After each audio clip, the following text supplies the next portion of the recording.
Hello and welcome to Sax Comprehensive. My name is Ken Gowdy, and in this video we will take a detailed look at the features of the Selmer Supreme alto saxophone and compare those features with the features of the Super Action Series 2, trying to work out what makes this saxophone Selmer's flagship saxophone. Since 2011, Selmer has sought to improve upon their range of saxophones through research and development using modern technology such as 3D printing and scanning, etc., to produce a saxophone which many have given it good reviews. So what I hope to do is to take the comments of various unboxing videos, review videos and documentations which I've either watched or read to try and give a more comprehensive evaluation of this saxophone. If you're looking for a sound comparison between the Supreme and other Selmer saxophones, then I recommend that you watch Charles McNeil's video where he plays the Supreme, the Series 2 and the Reference 54 back to back.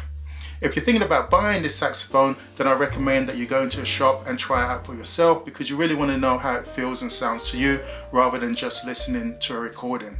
So let's get started. The saxophone comes in various finishes as we would expect. It comes in a dark gold lacquer, black, brushed, antiqued, silver plated, solid silver and gold plated. The prices range from around £6,500 UK pounds for the dark gold lacquered saxophone up to £18,000 UK pounds for the gold plated, as priced from a local superstore at the time of uploading this video. Obviously prices will change, will be different in different countries, but this stands as a general estimation. The engraving has been redesigned, adding to the traditional Selmer floral design, which now covers the entire saxophone.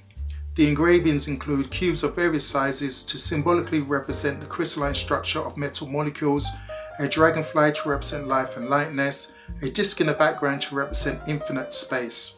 So when considered together, these items are supposed to convey, according to the website, the concept of universality, air, movement, speed, life, a breath, an explosion, a big bang.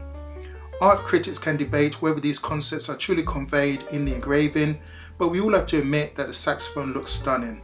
It is done in such a way, covering the entire saxophone, that the owner may be surprised as he discovers new engravings as he explores this saxophone, especially those engravings found under certain keys. All of the unboxing videos, review videos and written reviews all comment on how beautiful it looks. Though having said all of that, the engraving is the least important part of a saxophone, and after the initial euphoria of owning the instrument, you may find that you no longer notice the engraving. My Super Action Series 2 has a black lacquer which allows the gold colour engraving to shine through, but if being quite honest, I can't remember the last time that I even noticed the engraving. So here, at least with a dark gold lacquered saxophone where the engraving is the same colour as a horn, the effect of the stunning engraving may soon be forgotten as you get accustomed to the saxophone. There is some debate online as to whether the engraving is done by machine or hand. I could not find any information about this, though some have surmised that in order to meet the demand for the saxophone, the engraving would probably have been done by machine. Selmer has also softened the angles of the saxophone, the keys, the guards, etc. to give a sleeker look. The saxophone has been designed for all genres, with well-known players giving good reviews in both classical and jazz circles. The Selmer Supreme is slightly heavier than the Super Action Series 2. The body without the neck weighs 2.5 kilograms, whereas the Series 2 weighs 2.43 kilograms. I could not tell which was heavier by lifting them. Some of the design features of the Supreme covered on the website are quite noticeable, while others are more hidden away and less noticeable. But also bear in mind that some of the features can be found on other brands of saxophones in different variations, or on earlier Selmer models which have been modified. In order to create a better in-tune saxophone with a good timbre and consistency throughout the ranges, several features have to be addressed. The mouthpiece, the design of the neck which affects the pitch. Many people have changed the necks of their own saxophones in a quest to correct the pitches of certain notes. The design of the bow, again some have placed champagne corks in the bow of their own saxophone to change the volume in this area to affect the response. The placement and diameter of the tone holes, the height of the tone holes, the material and dome shape of the resonators, how high the keys open, and the design of the bell which affects the low notes, especially the low B flat. All these features have been addressed in the Selmer Supreme. Ernest Ferrin, in his book The Saxophone is My Voice, makes several references that variations of a few hundredths of a millimeter in design are sufficient to make the difference between a good and mediocre instrument. So while a lot of the research and development may not be visible to the naked eye, if the saxophone plays as advertised, we have to take their word for it that significant changes have been made. So let's look at some of these features. The Selma Supreme comes with a concept mouthpiece which replaces the S80 C-Star and is primarily a classical mouthpiece. The S80 C-Star has a square chamber, whereas the concept has a round chamber. One commentator mentioned that he found it difficult to bring out the different colours of the sound with the set mouthpiece, but when he changed it to a different mouthpiece, he noticed that he was once again able to produce the different colours of the sound from the player's perspective. So if you intend to play a genre other than classical, you may want to explore different mouthpieces.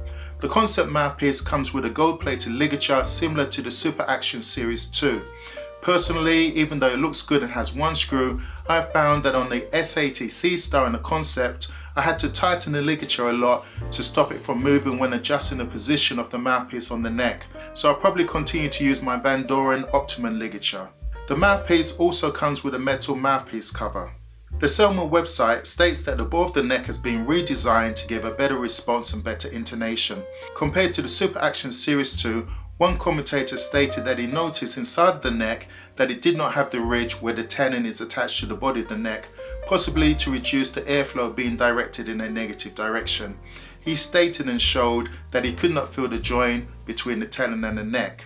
However, this may not be the case with all of the necks, as the joint is clearly visible on my neck and the ridge felt.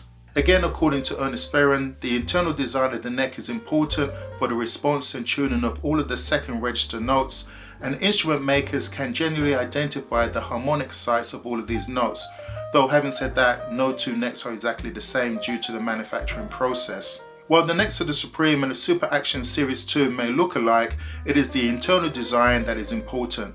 By expanding or reducing the volume of the various harmonic sites, it is possible to improve the tuning and response of the second register notes, so maybe minute changes have been made here. The tenon size is universal, so other necks can be attached to the Supreme. Obviously, this may mess up the intended intonation of the Supreme since it was designed with the intended neck, but I did see one commentator who stated that when he put a Super Action neck on the Supreme, that it really opened up the sound. The internal volume of the two necks are similar, and so are the angles of the necks.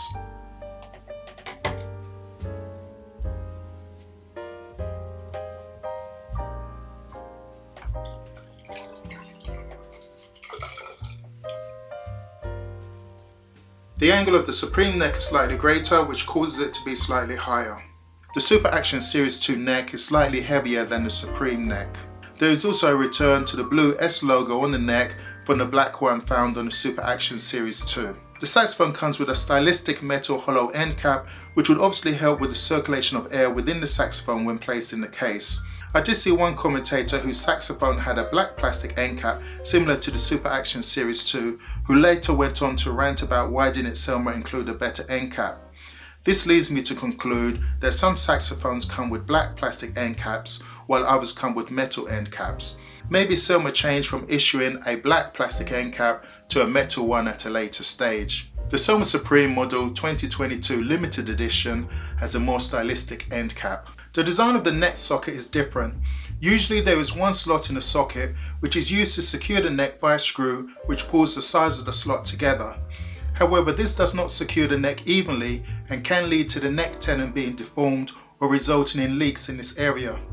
The Selma Supreme uses 3 slots and a rotating silver nickel sleeve to apply a more even pressure around the neck tenon, and since the silver nickel sleeve covers the 3 slots, this should reduce the possibility of air escaping, especially if the slot in the sleeve is moved away from the inner slot in the socket. This leads to a tighter fitting, more secure connection between the neck and the body. In fact, the socket creates a very tight fit for the neck and requires effort to push the neck down into the socket. The other advantage of this design is that it adds more mass to the point which some believe alters the timbre response of the sound. In order to create this 3-slot clamping system, the silver nickel sleeve had to be free floating, which means it can be moved around the neck and tightened in different locations. Selma has not mentioned any other benefit of this except that the tightness screw can be moved to a different position. However, I've seen 2 commentators, one claiming that by moving the screw in a different position has a noticeable effect on the sound, while the other claiming that it makes no difference whatsoever. In addition to this, I did watch another video where a person replaced a set screw with a gold-plated Meridian Winds heavy mass screw and claimed that he noticed a change in the sound and feel, especially when playing the C-sharp corrective mechanism, which he claimed having the weighted screw reduced the resistance when playing C-sharp. The disadvantage of the new socket is that it does not have a place to attach a lyre and therefore no place for a tone enhancer tablet or clambergen. Obviously there is a lot of controversy around tone enhancers, but I mention it here that even with this saxophone, people are still trying to improve upon it with these products. The thumb rest and hook have been changed from the usual black plastic to metal, which fits nicely with the design.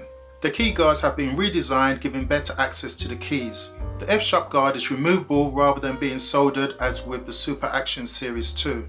The key guards look better but are smaller, which one commentator claimed that it might give less protection if knocked. He went further on to say that maybe that was the purpose. If the guards collapsed when knocked, then maybe it would not transfer the energy to cause a dent or bend in the saxophone. One commentator mentioned that the neck strap ring had been moved to allow the saxophone to hang better.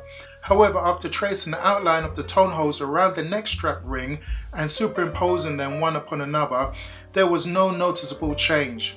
I would also have to agree with another commentator who mentioned that when Selmer stated that certain things had been changed in the making of the Supreme, it would have been nice to know from which saxophone they were comparing it to.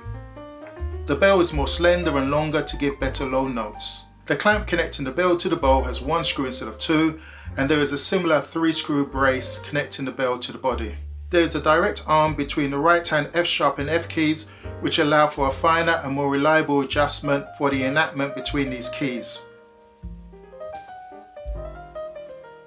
Now let's consider the features surrounding the ergonomics, that is, how it feels in your hand. Bearing in mind that the saxophone will probably have been designed for the most common hand size, so those with smaller or larger hands would have to adapt. Looking at the left hand first, the front F key is still a golden teardrop, but the position has been changed from being slanted to straight. This makes it look like another palm key. Most people commented that they did not feel any difference between it being slanted or straight. The shape and location of the palm keys have been moved slightly to fit the hand better. They are more curved. One person mentioned that the palm D key should have been moved out further, as in the Yamaha Custom X, but he was speaking from the perspective of having big hands. Having placed tape on the palm keys, I could not notice any difference in where the keys touch my hand, though having said that, my Series 2 has palm key risers, which would probably have affected the results. The Selmer website also mentions that there is a realignment of the height of the left hand pearl keys. Also, the positions of the tone holes have been slightly moved, and the diameter of some of the tone holes made smaller for better response and intonation. Tracing the outline of the lower tone holes, there does not seem to be any major difference in the diameter of the two saxophones, but there was definitely a difference in the diameter of the key cups as stated by Selmer. Leather pads with special resonators without rivets have been used for better tonal quality. The left hand pinky table is virtually the same but more stylistic in its curves. The C-sharp key is angled towards the body on my saxophone, so it's not level with the other keys. I was wondering whether this was deliberate or simply a case of being misaligned. I have seen images of the saxophone with a key like this on websites, but I've also seen a review in which the keys were level. The octave key system has Teflon inside the sockets to lighten the action and reduce play noise and wear. Most people did not notice any change in the noise, but did notice the short action to activate the key. As with all saxophones, when the octave key is pressed, it would either vent the saxophone from the neck or from the body. However, on the Supreme in Series 3, there is a third venting as part of the C-sharp corrective mechanism. This vent is open for the mid C-sharp and closed for the high C-sharp and helps in creating the correct tuning for both these notes. The C-sharp corrective mechanism on the Supreme has been modified from the Series 3 with the appropriate vent reduced in size and relocated from the side to the front in line with the other tone holes. The reason for this, I believe, is that some experience greater resistance when playing these notes, and so the effects were lightened in the Supreme. Also, relocating the tone hole gave better access to the adjustment screw to prevent leaks that some experienced with the Series 3. One commentator mentioned and demonstrated that the octave key had to be pressed down fully for the C-sharp corrective mechanism to work properly. Now looking at the right hand. Again, the location of the pearls have moved and the location and size of the tone holes have changed, resulting in a smaller key cup for some keys. There is a round pearl for the side high F sharp key instead of the long spatula pearl used in the Super Action Series 2. This may be done to fit in with the design of the other pearls and is reminiscent of the Mark VI, but gives a smaller target for the finger to hit when playing this key. So some have viewed this as a disadvantage, but have commented that with practice it should not be too much of a problem. There is a shorter action for the right hand pinky spatula keys C and E flat. One commentator mentioned that these keys formed an arch rather than a valley as with the Super Action Series 2. However, this may not be the case with all saxophones, as my saxophone still has a valley. The side keys are slanted down towards the body of the saxophone, with the side B flat key being the lowest. This may be a problem to those with big hands who have added side key risers to help with their own saxophones. The shape of the keys and the length of the keys have also been changed. They are more dome shaped, with one commentator stating that it was easier to roll from one key to the adjacent key. The Super Action Series 2 has these keys in a straight line, while the Yamaha Custom X has the keys slanted in the opposite direction. Most people stated that having the keys slanted would not be a problem with practice, though coming from a different saxophone may take a bit of an adjustment, especially if they had side key risers placed on their saxophone. Some even mentioned about getting a technician to change it, but I suppose this would only apply to those with large hands, since playing a low B flat will cause them to move their hands a further distance into an awkward position. The side keys have adjustment screws on them. One technician mentioned that there were different densities of corks placed under different keys, though I have not read this anywhere. Now let's look at the accessories and the case. The saxophone comes with a padded Selmer neck strap similar to the Super Action Series 2, but with a Selmer logo regulator and a closed hook. The hook is plastic as opposed to the metal Series 2 hook. However, I will probably continue to use a neck strap that removes the stress from the back of the neck. There's a large microfiber cloth with a picture of the engraving on it, which lays over the saxophone in the case.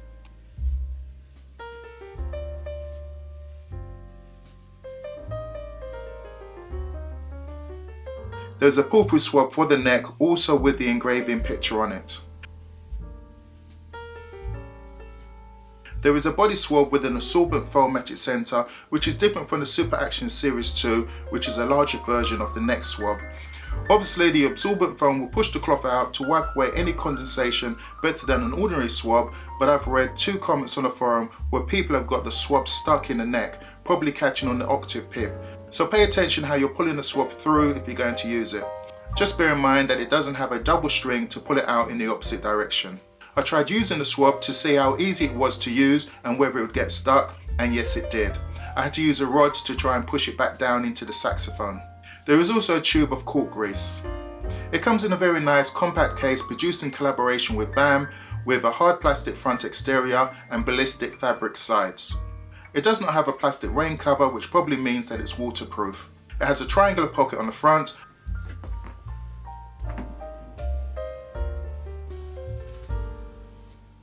a smaller triangular pocket on the back, and a large padded pocket on the back for storing things such as sheet music. There are 2 straps on the back for carrying the case on the back, however the straps do not detach and there is nowhere to hide the straps as with the Super Action 2 case. There is only an elastic strap to stop the straps from moving about.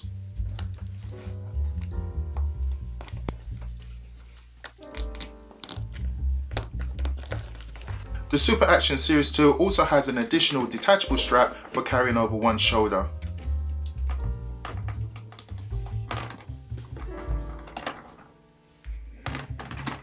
There are rubber feet on the bottom so it can stand upright, but according to one commentator this should not be done as the case is weighted more on the front, which may cause it to topple over. The Super Action Series 2 has feet on the bottom and on the sides so the case can be set down in 2 ways. It has 2 strap handles at the top and the side for carrying vertical or horizontal. The Super Action Series 2 case has rounded padded handles, whereas the Supreme case has strap-like handles. It is open with a zip but does not have a lock on the outside as with the Super Action case. Personally, I've always thought that having a lock on the case was pointless because if somebody was going to steal something, the case is small enough to just carry away the whole case. Inside the case, it is well padded as you would expect with 2 removable pockets, the smaller one attached with Velcro. It has 1 hinge on the inside to prevent the lid from fully opening, similar to the Super Action case.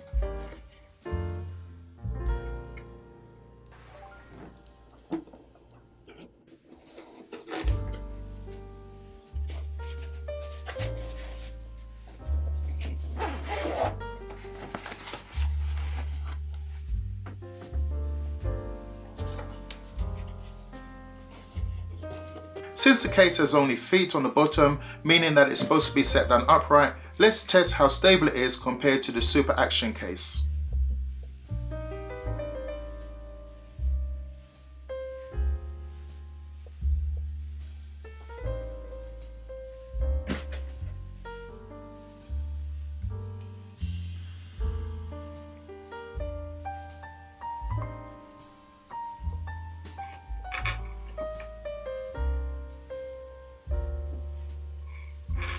As can be seen from this simple test, the Series 2 case will topple over from an upright position at an incline of 15 degrees, whereas the BAM case will topple over at only 10 degrees, meaning that the BAM case is more likely to fall over than the Series 2 case.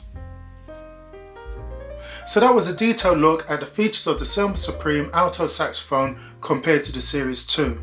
Now let's talk about what commentators have said about the intonation and price. All of the commentators stated that the saxophone played more in tune than any of the other saxophones they had played, including their regular saxophones. They did not say that the intonation was perfect, stating that no saxophone is perfect, but it was very good. Of the videos that tested the Supreme along with the tuner, most of the notes were in tune within 7 cents. In one comparison between the Supreme and the Series 2, of the 33 notes played in an ascending chromatic scale, there were 18 notes that were in tune under 7 cents, 7 notes between 7 and 10 cents, and 8 notes greater than 10 cents. Obviously, different players will experience different intonation, but this was still better than the Series 2, which when played by the same person had 23 notes greater than 7 cents in comparison to the 15 notes of the Supreme. So the Supreme had a better intonation than the Series 2. So if you're thinking about buying this saxophone, don't think that when you blow into the saxophone all of the notes will be perfectly in tune. As a few commentators stated, you will still have to adjust your embouchure on certain notes. The commentators also mentioned that the low notes and high notes easily popped out and it was easier to play altissimo notes. However, I did not see a video really demonstrating playing in the altissimo range. All but one commentator mentioned that the C-sharp corrective system worked well. The person that spoke negatively about it stated that if the person was coming from the discontinued Series 3, which also has a C-sharp corrective system, then it would have no problem with it. But for that commentator, he stated that the C-sharp corrective mechanism made him feel as if someone was squeezing his throat when playing the C-sharp. However, as said before, all of the other commentators stated that it worked very well.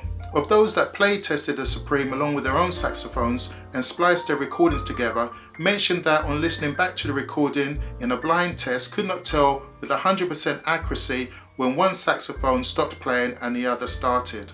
However, they could tell the difference in sound and feel when playing the saxophone from a player's perspective. So while the saxophones sounded equally as good as their own usual saxophones, there was a mixed feeling about the experience in playing the saxophone. Some were excited about the experience, raving about the intonation and the warm sound, while others struggled to bring out the colours of the sound which they were used to, although stating that it was not noticeable on listening back to the recording and as such had to put it down to their own personal feeling rather than the sound produced. Now let's talk about the price. Of the commentators who tested the Supreme along with their own professional saxophones, they either used a Selmer Series 2, the discontinued Selmer Series 3, the Yamaha Custom X, or the Yanagisawa AW01. Based on the prices of these at my local saxophone superstore at the time of uploading this video, we can see that compared to the most expensive, the Supreme is £1,800 more expensive, and compared to the least expensive, it is £3,987 more expensive, which is the price of another saxophone. This means, as one commentator stated, that for the price of the Supreme, a person could buy 2 professional saxophones. Based on what commentators have said about the price, and the many comments of those who have written in, people viewed the price in 2 ways. There were those that felt that the price was way too high and could not justify paying the extra £2,000 to £3,000 compared to other professional saxophones, while on the other hand, there were those who equally thought that the price was high but could justify the price or at least understand it. The arguments used by the latter to justify the high price were as follows. One argument was that the Supreme was not a rehashed model of previous designs, but a completely new saxophone designed over many years using modern technology, and Selmer needed to recuperate the money spent on research and development in creating this saxophone, which some claim to be the most in-tune saxophone ever made. Another argument is that the saxophone is quality, and if you want quality, you have to pay for it. Another argument is that the saxophone is made in France, where skilled labourers get paid a proper wage, and the cost of making a saxophone is higher in that country than in some of the other countries, and as such the cost is passed on to the customer. Another argument is that if people are willing to pay the same price or more for a vintage Mark VI, which does not have many of the advantages of the Supreme, then people will be willing to pay the price for the Supreme. In fact, one commentator stated that the Supreme was better than his own Mark VI in just about every way. So I guess if that is the case, why would Selmer sell the Supreme at a price lower than the going price of a vintage Mark VI? Lastly, Selmer is a well-known and respected brand and knows whatever price they set a new saxophone at, people would be willing to buy it. I am proof of that since I bought a Supreme. However, I returned mine for a full refund as it had a minor fault. There are these small Teflon rings under the corks of certain keys which are held in place with a screw. One of these screws was missing from my saxophone, which caused the Teflon ring to slide down the post and almost fall off the saxophone. I had to push it back in place before it got lost. Then upon further inspection of the condition of the particular saxophone that I had bought, I decided to return it rather than get it fixed, especially with the price that I paid for it. This saxophone was bought from a shop which, according to the salesperson, had been set up before I play tested it, and so was not the cause of being poorly set up from the factory, which some commentators have claimed was a feature associated with Selmer poorly setting up their saxophones before sending them out from the factory. Well, let me say thank you for watching. Hopefully you found this video helpful and informative, and if you did, then don't forget to like, share and subscribe, and I shall see you in the next video. Bye bye.